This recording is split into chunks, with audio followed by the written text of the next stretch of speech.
Good afternoon, everybody, and welcome to today's webinar, a deep dive into the EMPHN Polar Practice Report. Thank you all so much for giving up your lunchtime, or I hope you're eating your lunch right now. My name is Sally, and I'm from Eastern Melbourne Primary Health Network. And our guest speakers today are Barb Repkin and Tom Perry, both from the digital health team at EMPHN. And we also have Ange Heathcote with us as well, who's from our digital health team too. So Eastern Melbourne Primary Health Network is primarily funded by the Australian Government to improve the care and support people receive from health services. We aim to improve the health of our community, which includes technology to make the broader health system work more efficiently. Now, before we begin, obviously you guys are all over Zoom by now, but you're all on mute. So please, if you have any questions, everybody's wanting to ask questions, answer your questions at the end. So if you can please just put them into the Q&A, the chat box at the bottom of your screen. Oh, and that's just moved, sorry about that. So today's webinar, we will be discussing 4 learning outcome, which is quality improvement, data quality, understanding your practice patient population, and identifying patients at risk. Now, before I hand over to Barb, I'm just going to read our welcome to country. So Eastern Melbourne Primary Health Network acknowledges the Wurundjeri people and other people of the Kulin Nations on whose unceded lands our work in the community takes place. EMPHN respectfully acknowledges their ancestors and elders past, present and emerging. We recognise and value the knowledge and wisdom of people with lived experience, their supporters and practitioners who work with them. We celebrate their strength and resilience in facing the challenges associated with their recovery and acknowledge the important contribution that they make to the development and delivery of health and community services. So I would like to thank you all again for joining us, and I would like to firstly hand over to Barb Repkin, who's going to start the presentation today. Thank you, Sally. If you can just move the slides on me, Sally. Okay. Thank you. So welcome, everyone. First, we're just going to talk about why we have made the changes to the reports. We have new branding, our primary care discovery, which ties all of our polar resources together and creates familiarity around the branding. A lot has changed with polar since we released the first version of the report. We have more information available now, and we have new reports and more data to benchmark against. We also sought feedback on what our practices wanted. So you may have you should have all by now received your brand new version of the practice report. They were released on the 2nd of November. And if your practice isn't receiving a report and would like to, just let us know at the digital health email, which is digitalhealth@emphn.org.au, and we can facilitate that. We receive the reports monthly, and practices can decide the frequency that they would like to receive the reports. So this is what the new reports look like. We have refreshed the front page to include our new branding. We have links to the polar page on the website and a link to the polar and the contact details for digital health. We have added the most recent login information. This will only track the last 3 users of polar. And we've also put the little PIP-QI tip box below, which is just an alert for you to asking questions. Have you done your quality improvement for this quarter, and have you finished off your last quality improvement activity? Okay, we didn't want to make the report too long, so we condensed some of the pages. So previously we had a whole page with the map on it, so we condensed this page to 1 page. So the map shows practices what suburbs the patients are coming from. So practices can see what their market share looks like.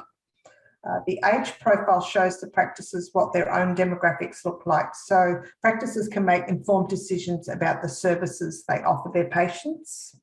And the total active patient count is the total number of patients in your clinical information system and does not include inactive or deceased patients.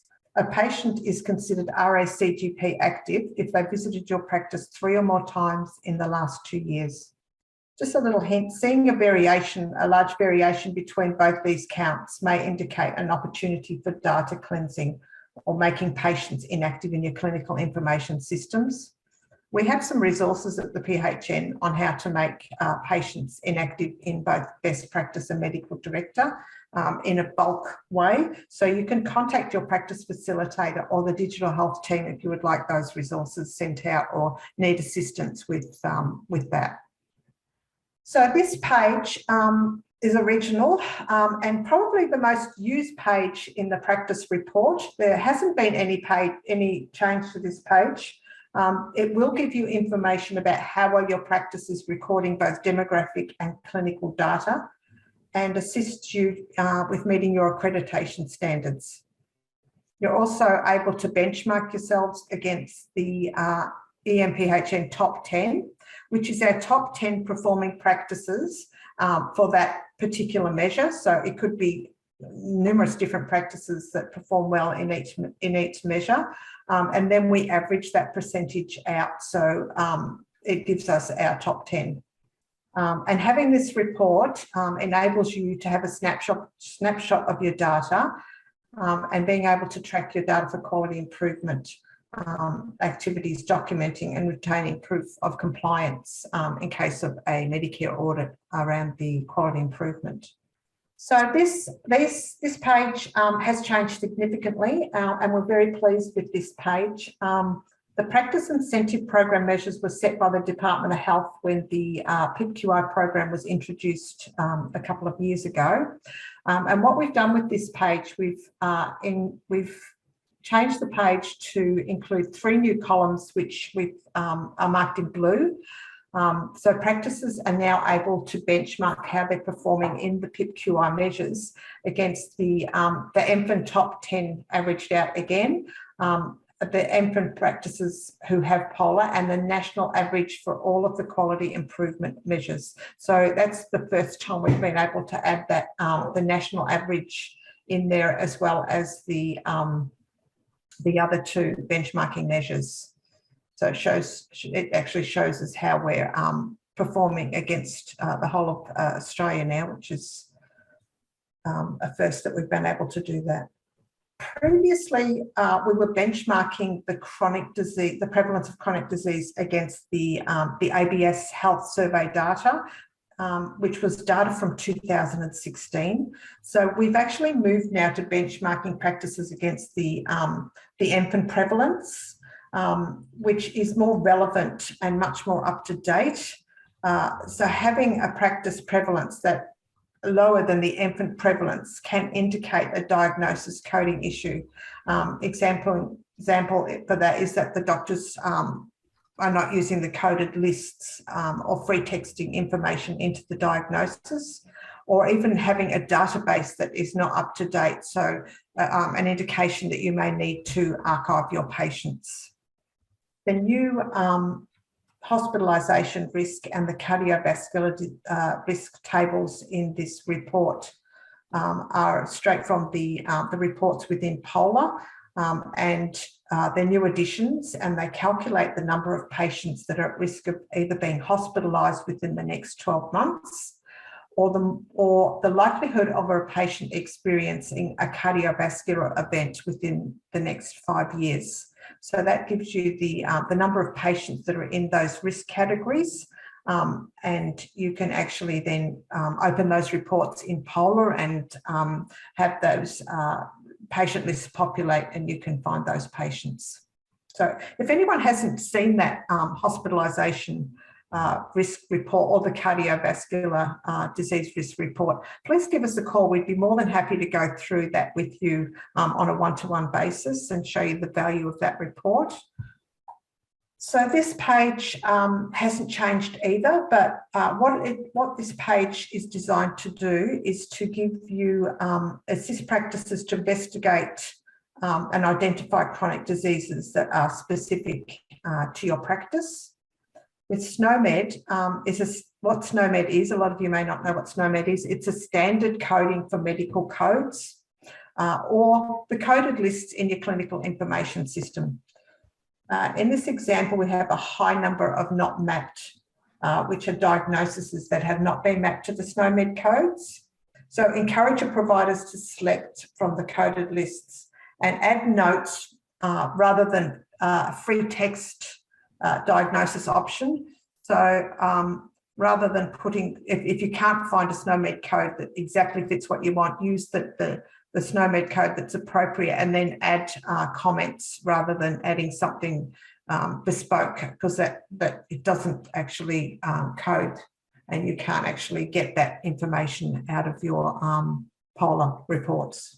So the immunisation page, this is a new edition. It gives practices an overview of the COVID-19 and the flu vaccine immunisation, tracking partially and fully vaccinated patients and identifying cohorts of people that are still eligible for these vaccines. And it can also assist you with managing your vaccine ordering for future vaccine ordering. And what I'm going to do now is hand over to Tom. He's going to go through the rest of the pages. So thank you. Thanks, Barb. Next slide, please. Yep, that's good, Sal. So there has been a refresh of the MBS claiming pages. The graphs show what has been claimed and the boxes show what has not been claimed for the chronic disease items, which are GP management plans, team care arrangements, reviews, health assessments, home medication reviews, chronic disease nurse items, and heart health checks. This page has been updated and now includes a comparison of face-to-face, video, and phone consultations. We've also added a tip box, which you can see on the right, to remind you of other health assessments that are available. The mental health page displays the same information as the previous report, but we have updated it visually to try to keep it consistent with the other MBS claiming pages on the report. Previously, the My Health Record page was reporting the number of shared health summary uploads. So in the new report, it counts the number of patients who have had a shared health summary uploaded and the percentage of clinic patients with a shared health summary. And you'll see that in the blue section at the top of the page in the blue writing.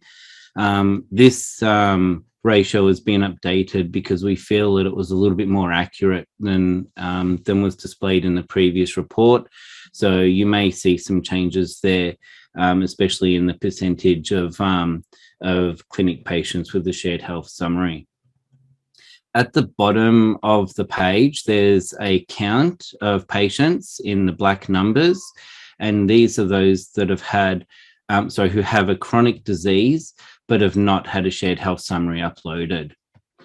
The page also includes a box that shows shared health summary uploads by providers, which is good if you're wanting to keep a tally and get a bit of friendly competition going. And the graph shows uploaded shared health summaries by chronic diseases. So you can use this report to increase the use of the My Health Record, particularly for patients within your practice who have a chronic disease. At the end of the report, the quality improvement templates remain the same. So they include a plan, data report, a plan, do, study, act template to use for the quality improvement activities, and the new Appendix C, which shows how to find the reports in POLAR. So like Barb mentioned earlier, this is a great area to keep for your quality improvement activities for the evidence there in case you have an audit. So what's happening in 2022? We're planning quality improvement in events. We have a POLAR event as well, and we're regularly creating new videos, and we have 2 new POLAR courses which are actually available now.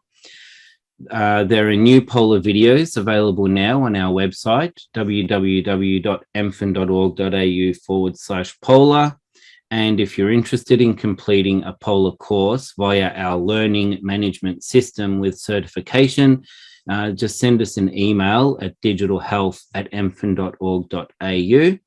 So when you're on our EMPHN webpage, you'll see on the slide here, we have the 2 red boxes, and clicking either of those boxes will either take you to the LMS, the Learning Management System section on our webpage, or it will take you to our POLAR video library. So thank you for your time today, and we'll move to answering some questions. Thank you both, Tom and Barb, for that. First question here says, we would like to know how to remove patients that have now attended 3 times for COVID vaccinations as they now qualify as RACGP active. So one potential way to resolve this is if you feel that the patient has attended for a COVID vaccination, but isn't a patient who would regularly attend your practice or has attended your practice before, you can mark them as inactive on your clinical information system. And then when you do your search within POLAR, if you apply the active filter, that patient will no longer display.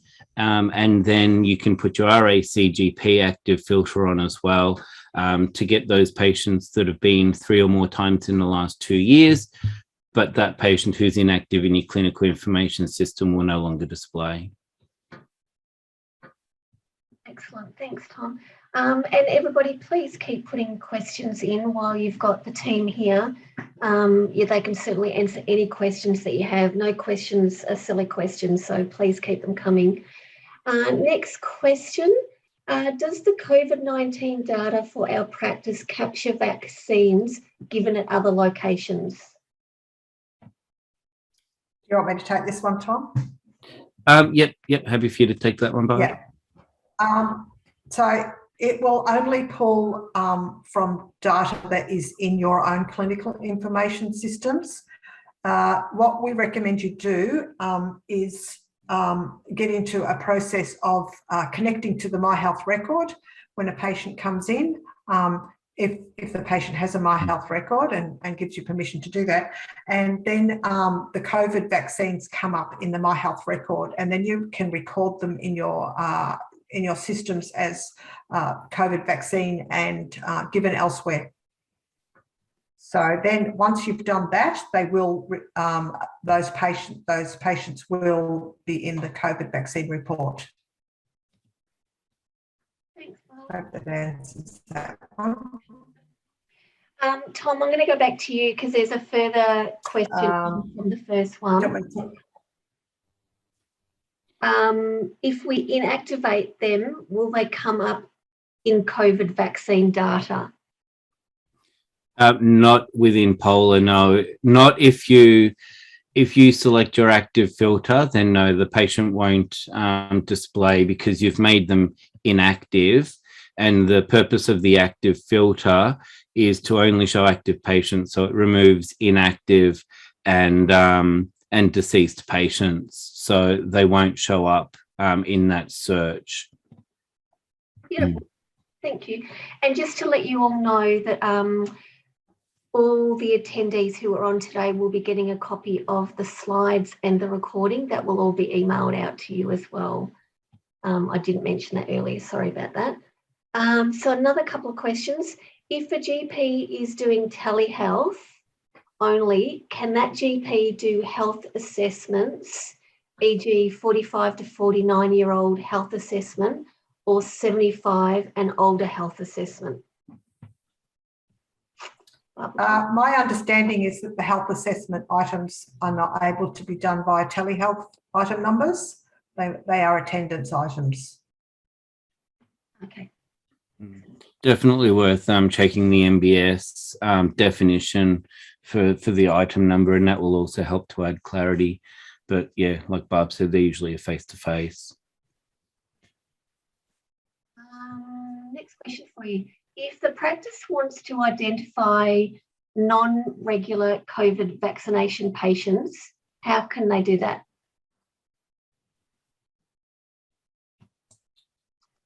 Sorry, Sally, can you repeat that? Yeah. I didn't hear.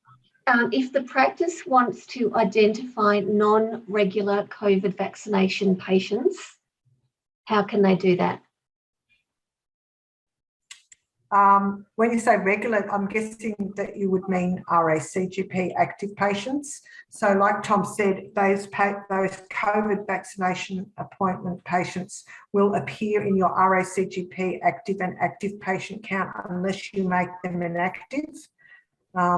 They are now unfortunately, it's a bit of a it's become a bit of an issue because I know practices have had patients that have come just for their vaccines and they've had the 3 appointments. Some of them have had 3 appointments now, so are now appearing. So your only option is to make those patients inactive. Yeah, that's what Bev's saying in her. Yeah, she said they've got thousands that have attended for vaccinations only. So yeah, it might be a bit of work in there. Will 10997 come up in the report? So just having a look, what is the 10997 the nurse chronic disease item? I think Tom's checking.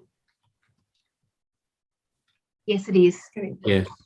Yes. So that is in the that has been added now to the MBS items. It is under a chronic disease nurse item under the medication reviews, nurse items, and heart health check in the report. I think that's all the questions we have, actually. Bev said thank you for answering the questions. Yeah. But the data might be a little bit skewed, which can happen, I suppose. So if you have any other questions, otherwise I can give you all an early mark. What software are you using that has a visiting option? Oh, that was between the. I think that's directed to. That was from one of the other. One of the other. Yep. Okay. It's an easy one. Yeah. And they've said Praxsoft. Yeah. Well, thank you so much, everybody, for attending. I hope you got some good information. But please, if you have any questions that you haven't felt you wanted to ask today, you can certainly email digitalhealth@emphn.org.au and Barb or Tom will certainly get back to you. So thank you so much for attending and enjoy this beautiful summer's day out there. It's just bucketed with rain here. Hope yours is a bit better over there. It's not good here. So enjoy, have a wonderful Christmas, Happy New Year to you all. And and enjoy, and we will speak soon. See you in the new year. Thank you. Bye-bye. Thanks, everyone.